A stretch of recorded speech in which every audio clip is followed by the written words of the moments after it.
أعوذ بالله من الشيطان الرجيم. بسم الله الرحمن الرحيم. ما كان محمد أبا أحد من رجالكم ولكن رسول الله وخاتم النبيين وكان الله بكل شيء عليما. يا أيها الذين آمنوا اذكروا الله ذكرا كثيرا وسبحوه بكرة وأصيلا.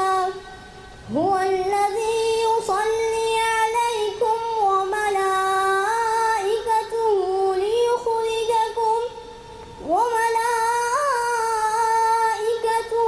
ليخرجكم من الظلمات إلى النور وكان بالمؤمنين رحيما. تحيتهم يوم يلقونه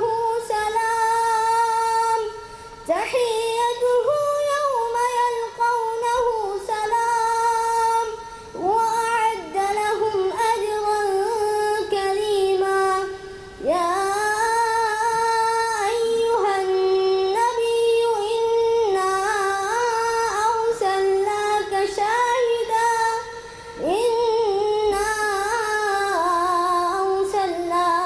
شاهدا ومبشرا ونذيرا وداعيا إلى الله بإذنه وسراجا منيرا.